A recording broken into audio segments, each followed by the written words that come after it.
My name is Yelena. I'm 32 years old. For 15 years, I spent every Christmas alone, scrolling through Instagram photos of my entire family celebrating together at my grandmother's beach house, wondering what I did wrong to not be invited. I never got an answer. I never got an apology. I never even got a text. Then, last January, my grandmother passed away. I found out through a Facebook post. No one called me. I showed up to the funeral late because no one told me the time had changed. 3 weeks later, a lawyer contacted me with a secret my grandmother had kept from everyone, including my mother. She had left me the beach house. I didn't tell anyone. For 11 months I waited, and this Christmas Eve, when 23 relatives showed up expecting their annual vacation, they found me standing at the front door. What happened next changed everything. Before I continue, if you enjoy stories about family drama and finding your voice, please like and subscribe, but only if this story resonates with you. Where are you watching from tonight? What time is it there? Drop it in the comments. Now let me take you back to 11 months ago, to the day I got a call from a lawyer named Harold Finch. I found out my grandmother died through a Facebook post, not a phone call from my mother, not a text from my sister. A Facebook post, shared by a cousin I barely knew, with a photo of Grandma Vivian smiling in her garden and the words, "Rest in peace, Aunt Viv." I sat in my apartment in Raleigh, staring at my phone, waiting for someone, anyone, to call me. They didn't. The funeral was 3 days later. I drove 4 hours to get there. When I arrived, the service had already started. No one had told me the time changed. I sat in the back row. My mother didn't turn around. My sister Meredith glanced at me once, then looked away like I was a stranger who'd wandered into the wrong church. After the burial, I tried to approach my mother. She was surrounded by relatives, accepting condolences, dabbing her eyes with a tissue. "Mom," I said. She looked at me like I'd interrupted something important. "Yelena, you made it." That was it. No hug. No, "I'm glad you're here." Just, "You made it," like I'd shown up uninvited to a party. 3 weeks later, I got a phone call. "Miss Carter, this is Harold Finch. I was your grandmother's attorney." I didn't know Grandma Vivian had an attorney. "I need to meet with you privately," he said. "Don't tell anyone in your family about this call." I felt my heart stop. "Is something wrong?" "No, Ms. Carter. Something is very right." He paused. "Your grandmother left specific instructions. She said, and I quote, 'Yelena will understand why this must stay between us.'" I drove to Raleigh the next morning, with no idea that I was about to inherit the one thing my mother wanted most. But first, let me tell you about the Christmas photos. The first one appeared when I was 17, December 26th, 2009.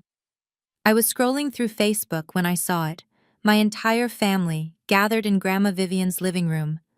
My mother in the center, arm around Meredith. Aunts, uncles, cousins I only saw at funerals. 23 people, laughing, holding gifts, wearing matching red sweaters. I wasn't there. I called my mother that night. "Mom, why wasn't I invited to Christmas?" She sighed like I was being dramatic. "Oh, honey, we thought you were staying with your college prep group. Didn't I tell you?" She hadn't. "The next year, we assumed you were working." The year after, the group text must not have gone through. Then, "You know you're always welcome. Why didn't you just come?" I tried that once. I was 23. I drove to Outer Banks without telling anyone, thinking maybe if I just showed up, they'd have to include me. I knocked on the door. My mother opened it. Her face went pale, like she'd seen something that shouldn't exist. "Yelena? How did you—" Behind her, I heard Meredith's voice, loud and clear. "Did anyone actually invite her?" The room went quiet. 23 people stared at me like I'd crashed their private party. My mother recovered quickly. "Of course you're welcome, honey. Come in." But I saw the looks. The whispered conversations that stopped when I walked by. The way Meredith made sure there was no seat for me at the dinner table. I left the next morning. I never tried again. For 15 years, I spent Christmas alone, scrolling through photos of a family that pretended I didn't exist. Until Grandma Vivian changed everything. To understand why my mother erased me, you have to understand David Carter. He was my father. He died when I was 3. I don't remember him, not really. Just fragments, the smell of turpentine, a deep voice humming jazz, the way he used to lift me onto his shoulders so I could touch the clouds. He was a painter, a dreamer, a man who believed in beauty more than bills. My mother married him when she was 19. She was young, impulsive, madly in love.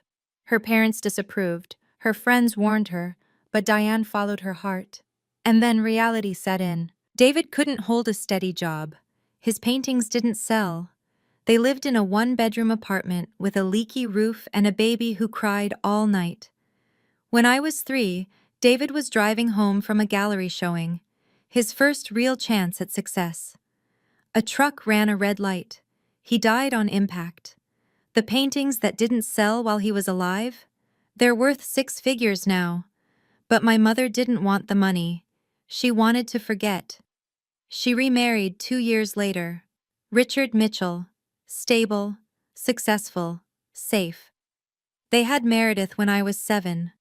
And slowly, carefully, my mother began erasing David Carter from existence. She never talked about him, never showed me photos. When relatives asked about her first marriage, she changed the subject. And me? I have his eyes. Blue-gray, unusual, unmistakable. Grandma Vivian was the only one who told me the truth. "Your mother doesn't hate you, Yelena," she said once, when I was crying on her porch after another Christmas alone. "She hates what you remind her of." I didn't understand then. But the day I walked into Harold Finch's office, I finally did. Harold Finch's office was in a brick building downtown, the kind of place that smelled like old books and important decisions. He was older than I expected, silver-haired, kind-eyed, with a handshake that felt like a promise. "Thank you for coming, Ms. Carter." He gestured to a leather chair. "Please, sit." I sat. My hands were shaking. He slid an envelope across his desk. "Your grandmother asked me to give you this first, before we discuss the legal matters." The envelope was cream-colored, my name written in Grandma Vivian's shaky cursive. I opened it carefully, like it might break. Inside was a single page, handwritten. "My dearest Yelena, if you're reading this, I'm gone. But before I left, I needed to make something right. You are the only one who never asked me for anything. You visited every Sunday, not for my money, not for the house, but for me. You called just to hear my voice. You sat with me when I was sick, when I was scared, when I was lonely. Your mother and sister came when they wanted something. You came because you loved me. So I'm leaving you everything. They will say I was confused. They will say you manipulated me. But I have never been clearer about anything in my life. The beach house is yours. All of it. Do with it what you will. Just promise me one thing. Stop being invisible. With all my love, Grandma." I looked up at Harold. My eyes were wet. "The beach house," I whispered. "She left me the beach house?" Harold nodded. "The deed, the property, everything. She prepared this 5 years ago and updated it twice, specifically to protect against contestation." He leaned forward. "Ms. Carter, your grandmother anticipated resistance. This will is ironclad." I sat in that leather chair for a long time, holding Grandma's letter like it was the only thing keeping me tethered to the earth. The beach house. The place where my family gathered every Christmas without me. The place where they took photos in matching sweaters and pretended I didn't exist. The place worth $2.3 million that my mother had been eyeing for decades. And Grandma Vivian had left it to me. Harold cleared his throat. "Ms. Carter, I need to ask, do you want me to notify your family about the will?" I looked at him. 15 years. 15 Christmases. 15 times I'd found out I was excluded through a screen, sitting alone in my apartment, wondering what I'd done wrong. And now, for the first time in my life, I had something they wanted. "No," I said. "Not yet." Harold nodded slowly. He didn't seem surprised. "Your grandmother predicted you'd say that." "She did?" He reached into his desk and pulled out another envelope, smaller, sealed with wax. "She left me instructions. She said, 'When Yelena tells you she wants to wait, give her this.'" I opened it. Inside was a single line, in Grandma's handwriting. "I knew you'd need time. Take all the time you need. But when you're ready, show them who you are." I folded the note and put it in my pocket. "Mr. Finch," I said, "how long does it take to transfer the deed?" "With your cooperation, about 3 weeks." "And if I want to keep it private?" He smiled, just a little. "I've been doing this for 40 years, Ms. Carter. I know how to be discreet." I stood up. "Then let's begin." 11 months. That's how long I waited. And in that time, I learned what my grandmother already knew. Patience isn't weakness. It's strategy. The next 11 months felt like living 2 lives. In one life, I was Yelena Carter, senior accountant at a private firm in Raleigh. I filed reports, I attended meetings, I ate lunch alone at my desk. In the other life, I was quietly becoming the owner of a $2.3 million beach house that my family didn't know belonged to me. February. I signed the final paperwork. Harold handed me a set of keys and a folder thick with documents. "It's done," he said. "The property is legally yours." April. Easter came and went. No invitation. I didn't expect one. July. Meredith's birthday. I opened Instagram and saw 47 photos from the beach house. My mother raising a champagne glass. My sister blowing out candles on the deck. My cousin's kids running through the living room I now owned. I saved every photo. Documentation, Harold had called it. Evidence of use without permission. September. I was checking my email when I found a forwarded message from Aunt Patty, my grandmother's younger sister. It was from a family group chat I'd never been added to. Diane had written, "Mom's beach house needs maintenance. I'm scheduling a contractor for next month. I'll handle the bill." She was scheduling repairs on my house, spending money on my property, without asking, without knowing. I called Harold. "What do I do?" "Letter," he said. "Keep the receipts. She's improving your asset for free." The contractor came in October. New roof shingles, fresh paint on the deck, upgraded kitchen appliances. My mother paid $12,000 to renovate a house that wasn't hers. I kept every invoice. November. I started planning. December 23rd. I boarded a flight to North Carolina with a folder full of documents and 15 years of silence packed into a single word. Enough. 1 week before Christmas, I made a phone call to the Dare County Sheriff's Office. "I'd like to report a potential trespassing situation," I said. "I own a property in Outer Banks. I have reason to believe multiple individuals will attempt to enter without permission on December 24th. The deputy on the line, Marcus Webb, according to his introduction, was patient and professional. "Ma'am, can you prove ownership?"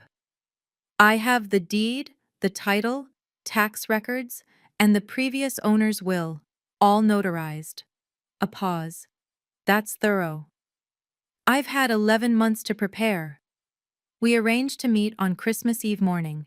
He would verify my documents. If everything checked out, he'd be there when my family arrived.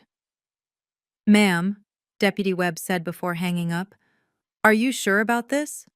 Family situations can get complicated." "Deputy, my family has been using my property for 15 years without my knowledge or consent. I'd say it's already complicated." The night before I flew out, my phone buzzed. "Aunt Patty." "Yelena, it's Patty. I just wanted to check on you." I almost dropped the phone. Aunt Patty was the only relative who ever asked about me, the only one who occasionally pushed back when my mother controlled the narrative. "I'm okay, Aunt Patty." Are you sure, honey? I always wonder why you're never at these things. Diane says you prefer to be alone, but… She trailed off. Aunt Patty, I said carefully. You'll understand soon. What do you mean? Just, don't be surprised. Whatever happens tomorrow. She was quiet for a moment. Yelena, what are you planning? I smiled. My first real smile in months. Just showing up. For once. I hung up, packed my bag, and went to sleep. Tomorrow, I would stop being invisible. The beach house was exactly as I remembered it. I arrived on the evening of December 23rd, just as the sun was setting over the Outer Banks. The key Harold had given me fit perfectly in the new lock I'd had installed 2 months ago. My mother's old key wouldn't work anymore. I stepped inside and stood in the entryway, breathing in the smell of salt air and old wood. The last time I'd been here, I was 23, uninvited, unwanted. I'd left before breakfast. Now I was back. And this time, I owned every square inch. I walked through the house slowly, room by room. The living room with its stone fireplace, the kitchen my mother had just renovated, with my money technically, the bedrooms upstairs, each one holding memories of Christmases I'd only seen in photographs. On the mantel, I found what I was looking for, a framed photo from 3 years ago. 23 people in matching red sweaters, smiling at the camera. Grandma Vivian sat in the center, looking tired but happy. I wasn't in the picture. I never was. I picked up the frame and studied it.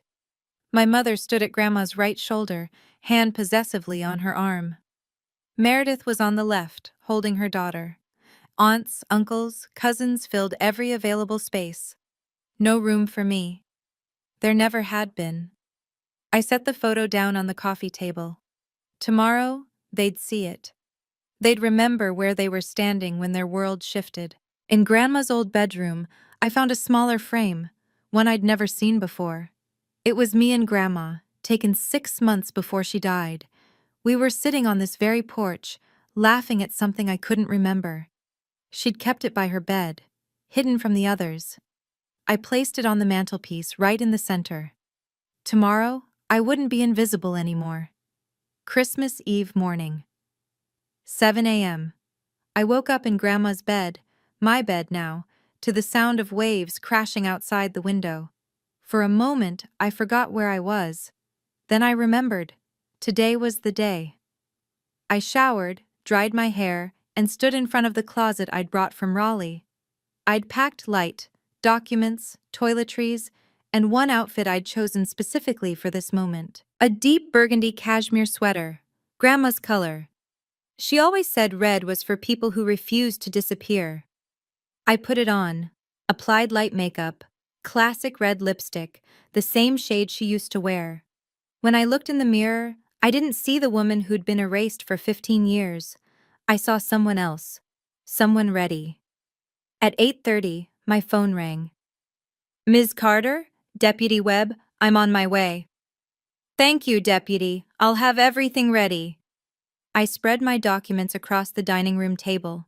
The will, the deed, tax records showing I'd paid property taxes for the past 11 months, the contractor invoices my mother had unknowingly generated, Harold's letter confirming the legal transfer, 23 copies of an eviction notice, one for each adult family member. Deputy Webb arrived at 10.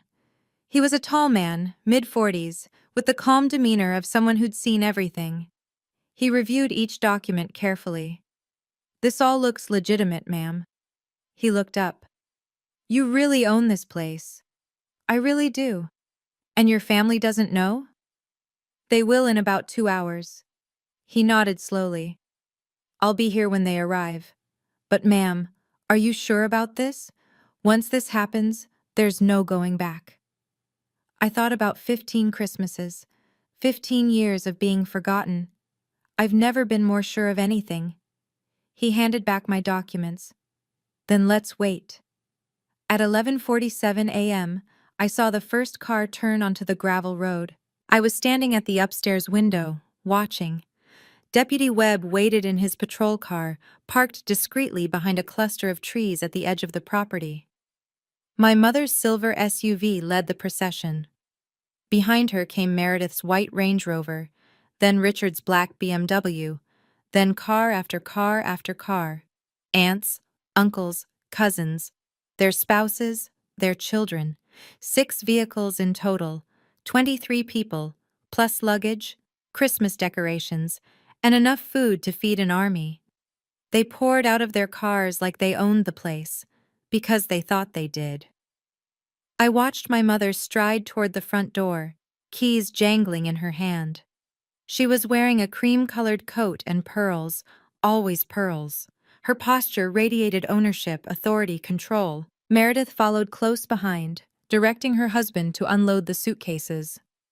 Put the big ones in the master bedroom. Mom and Dad always take that room. My room now, my master bedroom. The children ran ahead, shouting about the beach, about presents, about all the things they'd do this week in Grandma Vivian's house. Not Grandma Vivian's house anymore. Behind them all, almost unnoticed, Deputy Webb's patrol car pulled slowly out of its hiding spot and rolled toward the driveway. No one noticed. They were too busy unloading, chattering, claiming their spaces. I walked downstairs slowly. Each step creaked on the old wooden stairs, the same stairs I'd crept down 9 years ago, trying to be invisible, trying to belong. I wasn't trying anymore. I reached the front door just as my mother inserted her key into the lock. I heard it click, and then I heard her confusion. What the? Richard, the key isn't working. I smiled and opened the door. The look on my mother's face when the door swung open will stay with me forever. She was standing there, key still in hand, mouth half open to complain to Richard about the lock. And then she saw me. For 3 full seconds, no one spoke. I stood in the doorway wearing Grandma's color, my hand resting casually on the doorframe. Behind me, the fire I'd lit that morning crackled warmly. The house smelled like cinnamon and cedar. Christmas smells. Yelena? My mother's voice cracked. What are you? How did you get in here? Good morning, Mom. I didn't move from the doorway. Richard appeared behind her, frowning. The locks must be broken. Let me try. The locks aren't broken, I said calmly. They're new. I changed them. Silence. Meredith pushed forward, her face twisted in confusion. You changed the locks? On Mom's house? It's not Mom's house. My mother laughed, a sharp, nervous sound. Yelena, what are you talking about? This is my mother's property. I don't know what kind of… It's my property, I said. It has been for 11 months. More silence.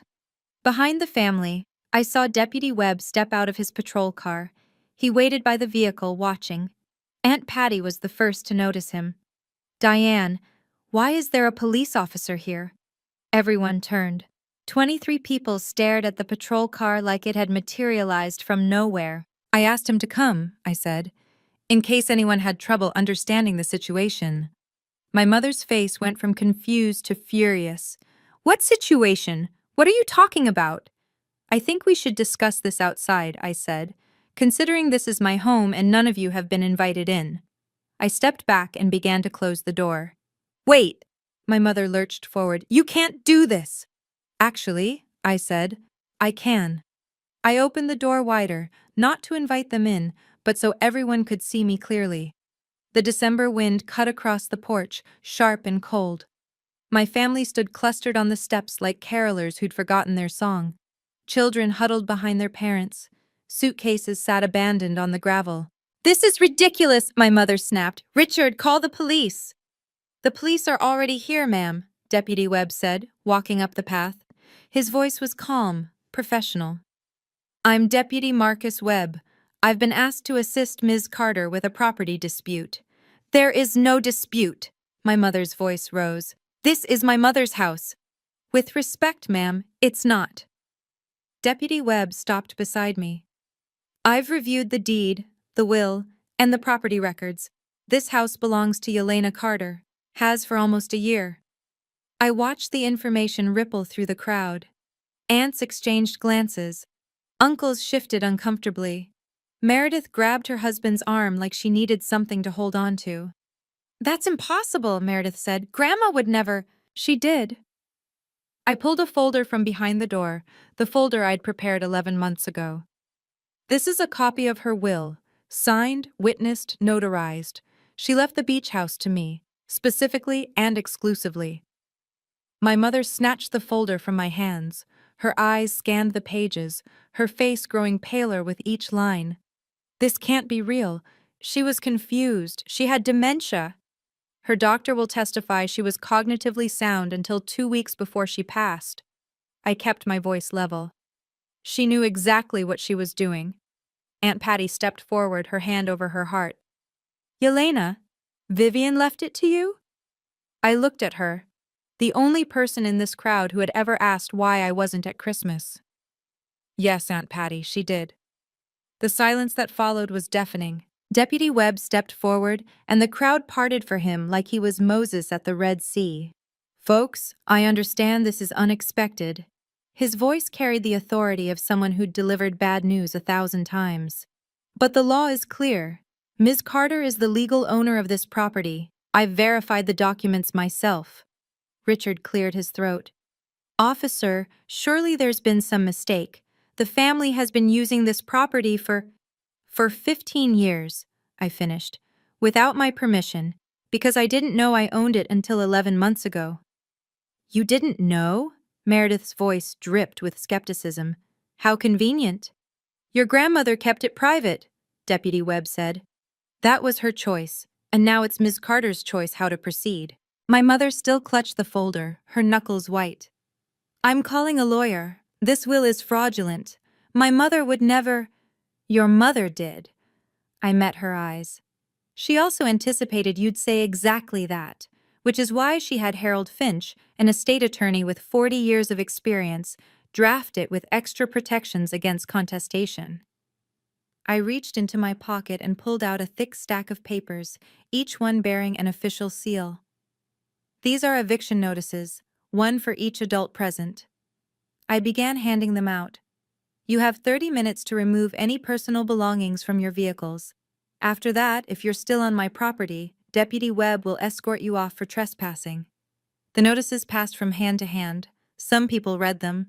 Others just stared. My cousin Derek spoke up from the back. Yelena, come on. It's Christmas Eve. Can't we talk about this? We could have talked any of the 15 Christmases you spent here without inviting me. I shrugged. I have time now. Do you? No one answered. My mother exploded. You manipulated her! She threw the folder to the ground, papers scattering across the porch. You poisoned her against us. You scheming, ungrateful. When was the last time you visited her, Mom? She stopped mid-sentence. I visited her every Sunday for 5 years, I continued. I sat with her when she was scared. I held her hand when she was dying. When was the last time you came?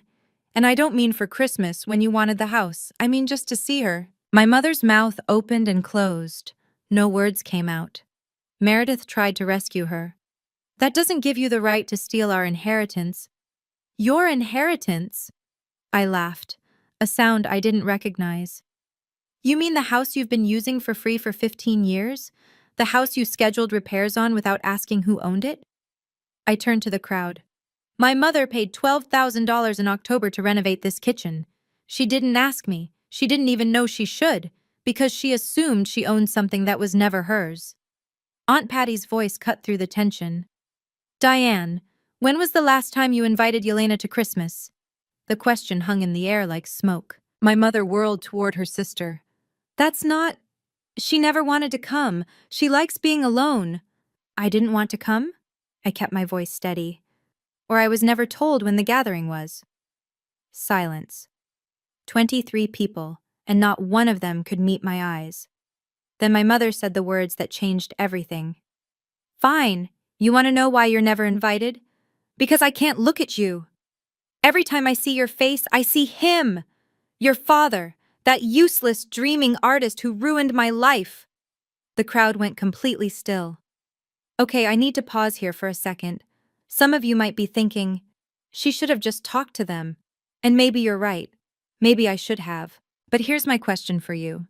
If someone ignores you for 15 years, do you owe them a conversation? Type yes if you think I should have talked first. Type no if you think actions speak louder. I'm reading every comment after this. The silence after my mother's outburst was unlike anything I'd ever experienced. 23 people stood frozen in the December cold, their breath forming small clouds that dissipated into nothing. Even the children had gone quiet, sensing something terrible had shifted. Meredith's voice came out strangled. "Mom, what are you talking about?" My mother's face had gone white.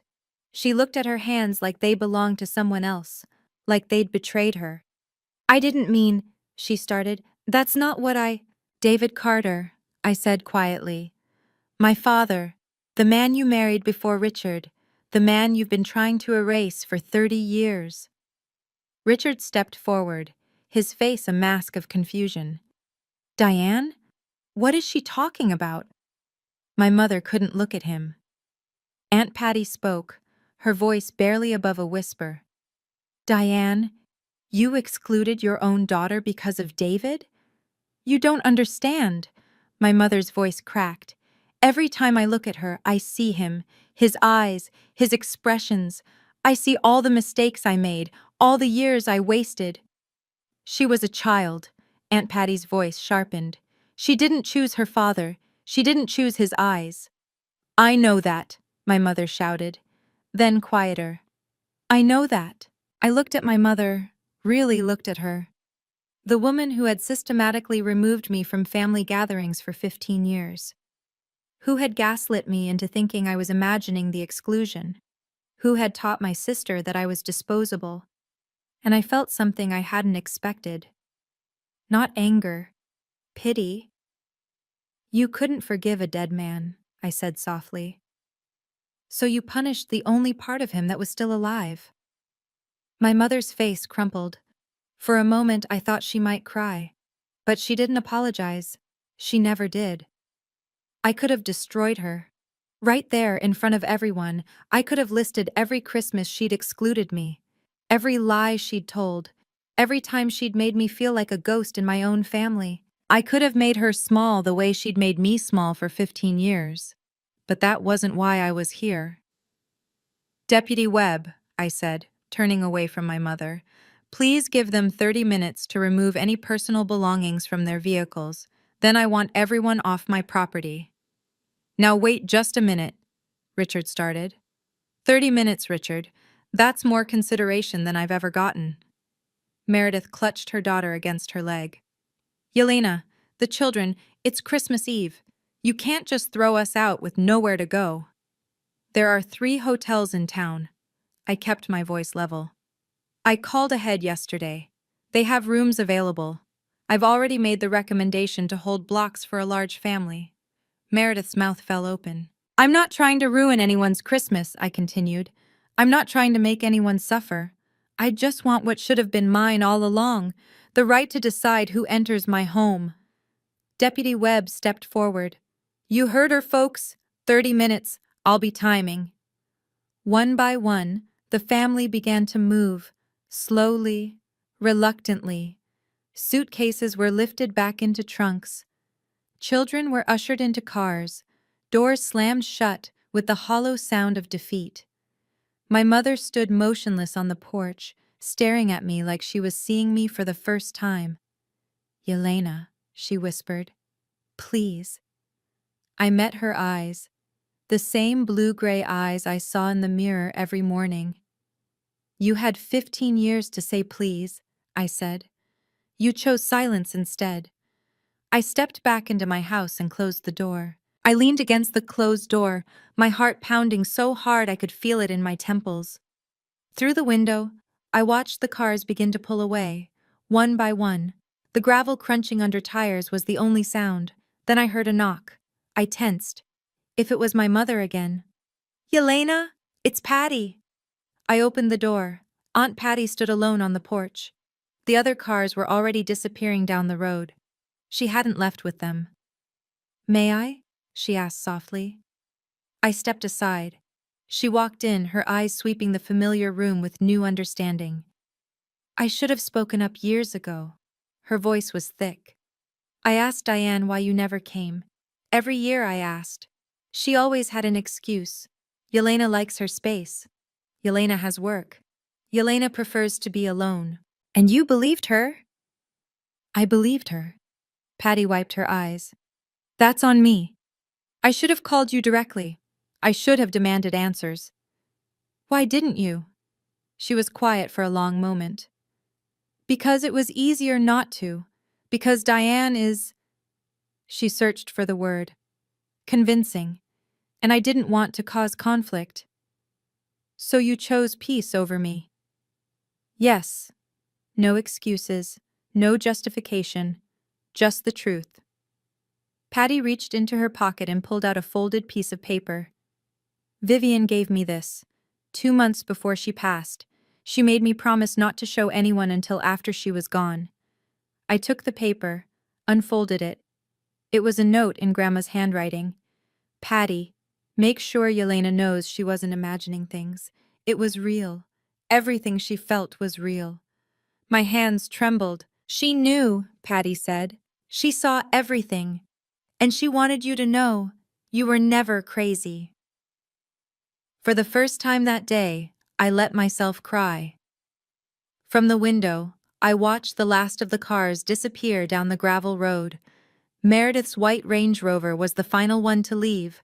Through the back window, I could see her daughter's face pressed against the glass, confused, watching the beach house shrink into the distance. I wondered what they'd tell her. Probably that Aunt Yelena was crazy, that she'd stolen the house, that she was a villain in their family story. It didn't matter anymore. Richard's BMW had paused before pulling out. He'd lowered his window and looked at me standing in the doorway. Yelena. His voice was tired. I'm sorry. For everything. I studied the man who'd been my stepfather for 27 years, who'd watched my mother erase me and never said a word. That's a start, Richard. But sorry doesn't undo 15 years. He nodded slowly, as if he'd expected that answer. I should have done more.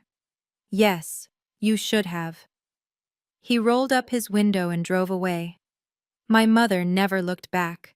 She sat rigid in the passenger seat, staring straight ahead, as Richard's car made the turn onto the main road. Deputy Webb walked up to stand beside me. That took courage, ma'am. Did it? I shook my head. It took 11 months of planning and a folder full of legal documents. That's not courage, that's preparation. He smiled slightly. Sometimes they're the same thing. He shook my hand. If you need anything else, you have my number. Thank you, Deputy, for being here. Just doing my job. He tipped his hat and walked back to his patrol car. I stood alone on the porch of my grandmother's house, my house, and listened to the sound of the waves. 6 SUVs, 23 relatives, 15 years of being forgotten. All of it, finally, over. Aunt Patty stayed for an hour. We didn't talk much. She made tea, using the new kettle my mother had unwittingly purchased, and we sat together in front of the fireplace, watching the flames. Call me later? She said when she finally stood to leave. I nodded. I will. She hugged me, a real hug, not the performative kind I'd gotten used to at the rare family events I'd attended. Then she left, and I was alone, truly alone, for the first time since I'd arrived. I walked through the house slowly. Every room felt different now, not haunted by exclusion, but quiet with possibility. Mine to fill or leave empty, as I chose. In the living room, the photo from 3 years ago still sat on the coffee table. 23 faces in matching red sweaters, Grandma Vivian in the center. I picked it up and studied it one more time. Then I placed it face down in a drawer. On the mantelpiece, my photo with Grandma remained. The two of us laughing on the porch, the only image in this house that included me. I did it, I said out loud, to the empty room. To her. I finally showed up. The fire crackled. The waves crashed outside. The house settled around me like it was exhaling. I sat down in Grandma's old chair, my chair now, and let myself feel everything I'd been holding back. The anger, the grief, the strange, hollow ache of winning a battle I never should have had to fight. I cried. Not the polite tears I'd allowed myself in Harold's office, but the ugly kind. The kind I'd been saving for 15 years. When I finished, the sun was setting over the water. I was alone. But for the first time, being alone felt like a choice. My choice. The messages started 3 days after Christmas. My phone, which had been silent for most of the holiday, suddenly exploded with notifications. Group texts I'd never been added to were now including me. Ironically, now that I'd made myself impossible to ignore. Some were angry. Cousin Derek, what you did was cruel. It's Christmas. You could have handled this differently. Aunt Barbara, my mother's sister. Vivian would be ashamed of how you treated your family. Meredith, I hope you're happy destroying our traditions. Grandma would be rolling in her grave. I didn't respond to any of them. But there were other messages too. Unexpected ones. Uncle Frank, who'd always seemed like background noise at family events. Yelena, I didn't know you weren't being invited. I always thought you just didn't want to come. I'm sorry. Cousin Sarah, I asked my mom once why you were never there. She said you had your own thing going on. I should have reached out. I'm sorry. Another cousin, one I barely remembered. I just found out Diane told everyone you preferred to celebrate alone. That wasn't true, was it? No, it wasn't. I learned something in those 3 days. For 15 years, my mother had controlled the narrative. She'd told everyone I was private, independent, that I chose isolation. And they'd believed her because it was easier than questioning. Now, with the truth exposed, some of them were starting to look back. To remember the unanswered questions, the missing pieces. Not all of them, of course. Some would never believe anything except that I was the villain. But some. Aunt Patty called every day, just to check in, just to talk. It was more family contact than I'd had in years, and it was enough. For now, it was enough. Richard called on New Year's Eve. I almost didn't answer, but something made me swipe the screen. Yelena. His voice sounded tired, older than I remembered. Thank you for picking up. I waited. I need you to know something, he continued. About what happened. About the past 15 years. I'm listening. I didn't know the full extent. I knew Diane was complicated about you. I knew she had trouble being in the same room with you sometimes, but I didn't know she was actively excluding you. How is that possible, Richard? You were there, every Christmas. She controlled everything. His voice cracked slightly. The invitations, the planning, the guest lists. When I asked about you, she said you didn't want to come. Yelena likes her space, she said, every single time. And you never verified? Never called me yourself? A long pause. No, I didn't. Why not? Because I trusted her. Because... He exhaled. Because it was easier not to. There it was. The same reason Aunt Patty had given. The same reason everyone had. It was easier not to. Your grandmother called me once, Richard added. About a year before she passed. She asked why I let Diane erase you. Those were her exact words. What did you tell her? I didn't have an answer. I still don't. He paused. I'm not calling to ask forgiveness, Yelena. I don't deserve that. I just wanted you to know that I see it now, what Diane did, what I allowed by doing nothing. I considered his words, the passive observer, the silent witness. 27 years of watching and never intervening. Thank you for telling me, Richard. Is there anything I can do? Not right now, but thank you for asking. It was more than my mother had ever done. My mother called 1 week later. I recognized the number immediately, the same number that had never called on birthdays, never texted on holidays, never reached out for 15 years unless she wanted something. I answered anyway. I needed to hear what she'd say. Yelena, honey. Her voice was honeyed, careful, the voice she used when she wanted something. I think we've had a terrible misunderstanding. Have we? The holidays get so stressful. People say things they don't mean. I'm sure we can work this out. Work what out exactly? The house, of course. Her tone shifted slightly, still sweet, but with an edge. It has such sentimental value for the whole family. Maybe we could arrange some kind of shared ownership. I could handle the maintenance and… No. Silence. Excuse me? No, Mom. I'm not sharing ownership. I'm not arranging maintenance schedules.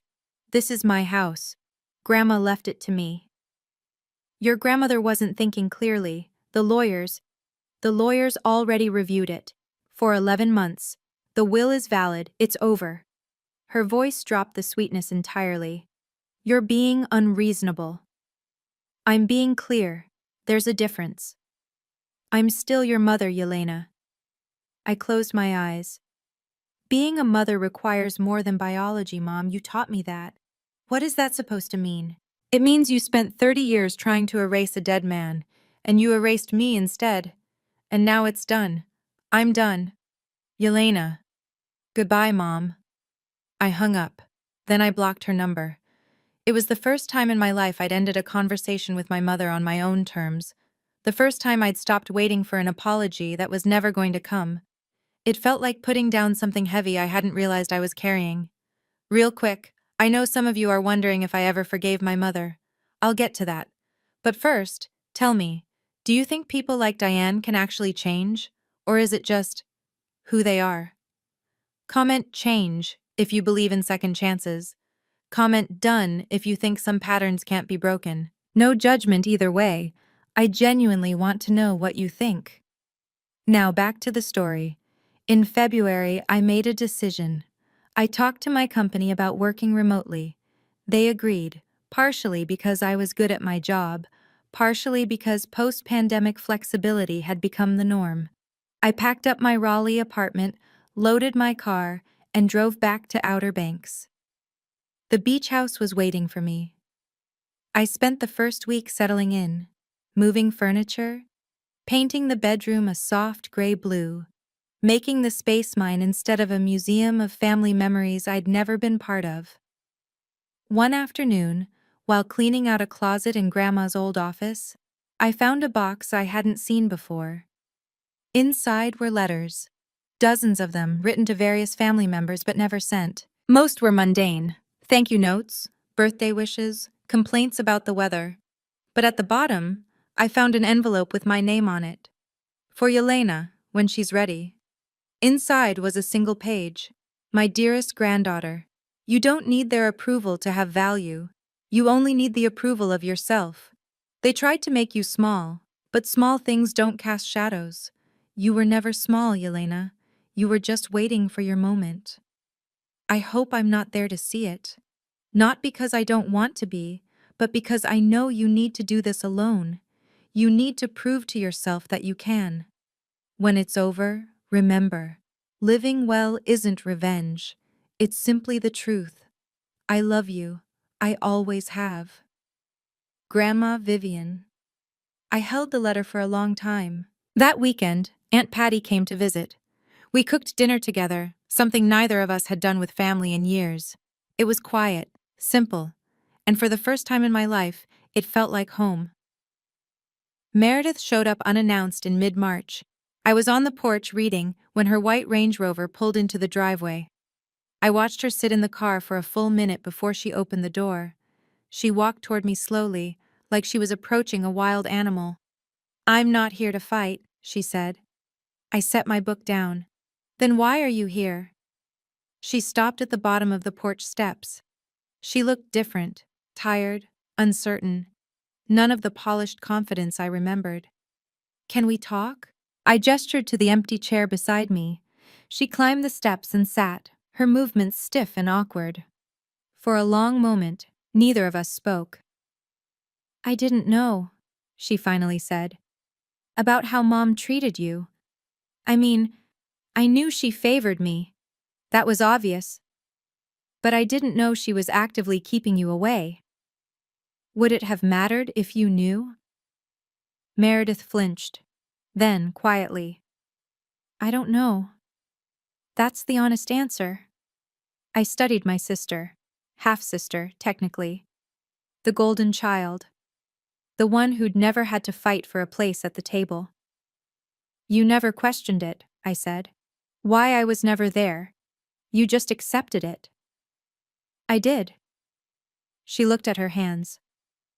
I believed what I was told, that you didn't want to be around us, that you preferred being alone.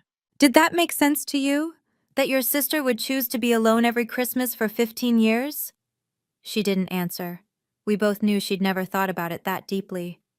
I'm not ready to have a relationship with you, she said finally. But I wanted you to know, I'm starting to see things differently. That's more than I expected. I nodded slowly. Thank you for telling me in person. She left 30 minutes later. It wasn't reconciliation, but it was something. Over the next few months, I learned something important about boundaries. They're not walls, they're doors with locks, and you decide who gets a key. With my mother, complete no contact, no calls, no texts, no explanations. I didn't owe her closure. She'd had 15 years to ask questions, and she'd chosen silence. Now I chose the same. With Richard, a single email once a month. Updates on the house, polite but distant. He'd been a passive bystander for 27 years. I wasn't going to pretend that observation was the same as love. With Meredith, the door was open, but just barely. She texted sometimes, photos of her daughter, random observations about the weather. I responded when I felt like it. No pressure, no expectations. With the rest of the family, it varied. The ones who'd reached out to apologize got responses. The ones who'd defended my mother got silence. I wasn't keeping score, but I was paying attention. And Aunt Patty got the spare key. You sure about this? She asked, holding the metal in her palm like it might explode. You're the only one who asked about me, I said. For 15 years, you were the only one who noticed I was missing. I should have done more than notice. You're doing more now, that's what matters. She visited every other weekend. We walked on the beach. We talked about Grandma Vivian. We built something new on the ashes of something broken. I didn't slam the door on my family. I just stopped holding it open for people who never planned to walk through. There's a difference between isolation and boundaries. Isolation is loneliness. Boundaries are peace. I was finally learning to tell the difference. This year, I hosted Christmas. Not for 23 people. Not for people who'd spent 15 years pretending I didn't exist. For 4. Aunt Patty arrived first, carrying a casserole dish and a bottle of wine. Vivian's recipe, she said, handing me the dish. I found it in her old cookbook. My 2 closest friends from Raleigh came next, Beth and Carmen, the women who'd been my real family when my actual family had forgotten me. They'd driven 3 hours to be here. And finally Marcus, a colleague from my firm who'd gone through a divorce last year and had nowhere else to go. When I'd invited him, he'd stared at me like I'd offered him a kidney. You barely know me, he'd said. I know what it's like to be alone on Christmas, I'd replied. Nobody should feel like that if they don't want to. So here we were. 4 people around a table meant for 12. A fire crackling, candles lit, the smell of Grandma Vivian's recipe filling the air. On the mantelpiece, I'd placed her photo, the one of us laughing together, the only picture in this house that had ever included me. Aunt Patty raised her glass. To Vivian, and to the granddaughter who reminded us what family actually means. We clinked glasses. Outside, the waves crashed against the shore. Inside, the conversation flowed easily. No walking on eggshells, no watching what I said, no feeling like an intruder in my own life. I looked around the table at the faces of people who had chosen to be here, who wanted me there. Thank you, I said quietly, for coming. Beth squeezed my hand. Thank you for inviting us, This place is beautiful. It was, and for the first time, I felt like I belonged in it. After everyone had gone to bed, I slipped out onto the porch. The December air was cold and sharp, carrying the salt smell of the ocean. Stars scattered across the sky like spilled sugar. Somewhere in the distance, a foghorn sounded. I sat in Grandma's old rocking chair, my chair now, and let myself think. About the past year. About 15 years before that. About the woman I used to be and the woman I'd become. I used to think forgiveness meant pretending nothing happened. That being the bigger person meant swallowing your pain and smiling through it. I don't believe that anymore. Some things can't be forgiven. Not because you're bitter, but because forgiveness requires acknowledgement, requires remorse, requires change, and some people will never offer those things. My mother had called 3 more times since I'd blocked her. Each time from a different number. Each time with a different approach. Anger, guilt, bargaining. Never once with an apology. I didn't hate her. That surprised me. I thought I would, after everything. But hate takes energy. It takes space in your head, your heart. And I'd already given her enough of both. What I felt now was something smaller, quieter, something like pity, mixed with acceptance. She was who she was. She'd made her choices, and now I was making mine. Boundaries aren't about punishment. They're about protection, about choosing where your energy goes. I'd spent 32 years trying to earn a seat at a table that didn't want me. Now I had my own table. It was smaller, quieter, but everyone there had chosen to be there. No obligations, no resentments, no ghosts. I rocked slowly in the chair, listening to the waves. For the first time in my life, I wasn't waiting for anything. I was just here. On Christmas morning, I found it. I was cleaning up from the night before, putting dishes away, when I noticed something behind Grandma's photo on the mantelpiece. An envelope, cream-colored, tucked into the back of the frame. My name was written on the front in her handwriting. Below it, a note, to be read on your first Christmas as owner. My hands trembled as I opened it. My dearest Yelena, if you're reading this, it means you did it. You stopped being invisible. I wish I could be there to see it. I spent years watching your mother try to erase you, and it broke my heart. I should have said something. I should have fought harder. But Diane is my daughter, and I kept hoping, foolishly, that she would change. She didn't, and I'm sorry for that. I left you this house because you earned it. Not through manipulation or scheming, like they'll probably say, but through love. Pure, simple love that never asked for anything in return. You have your father's eyes, Yelena. Did I ever tell you that? David was a good man. Impractical, yes. A dreamer, certainly. But good. Your mother never could see that. She only saw what she'd lost by loving him. You inherited his eyes, and his heart, and his ability to see beauty in things other people overlook. Living well is the best revenge, they say. But living true, that's even better. Be true, Yelena. Be who you are. Don't let anyone make you small again. I love you, I'm proud of you, and wherever I am, I'm watching. Your grandma. I pressed the letter to my chest and closed my eyes. Thank you, I whispered to the empty room. The fire crackled, the waves rolled, and somewhere I knew she heard me. Before I end, I want to share some thoughts on what happened. Not to excuse anyone, but to understand. My mother isn't a monster. That would be easier, honestly, if I could just label her as evil and move on. But people are more complicated than that. Here's what I've come to believe. Diane married my father at 19. She was young, idealistic, convinced that love would conquer all. When reality hit, the poverty, the instability, the death, she couldn't process the grief. So she converted it into shame. In her mind, loving David became her biggest mistake, And I became living proof of that mistake. Every time she looked at my eyes, she saw not her daughter, but her failure. That doesn't excuse what she did. Nothing excuses 15 years of systematic exclusion, gaslighting, and emotional abandonment, but it explains it. And understanding helped me let go of the question that had haunted me for decades. What did I do wrong? The answer is nothing. I did nothing wrong. I was just unlucky enough to be born with the wrong man's eyes. As for me, my weakness was patience, kindness without boundaries. I spent 15 years thinking that if I was just quiet enough, good enough, undemanding enough, they would finally see me. They never did. Because here's the truth: some people don't want to see you, and no amount of shrinking yourself will change their vision. The lesson?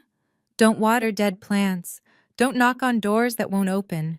Don't beg for a seat at tables where you're not wanted. Build your own table instead. And that's what I'm doing now, one day at a time. Thank you for staying with me until the end. If this story touched something in you, please leave a comment. Tell me your story. Have you ever felt invisible? What did you do about it? If you enjoyed this, there's another story waiting for you in the description, about a woman who gave her family everything until she gave them nothing. Click it, and I'll see you there.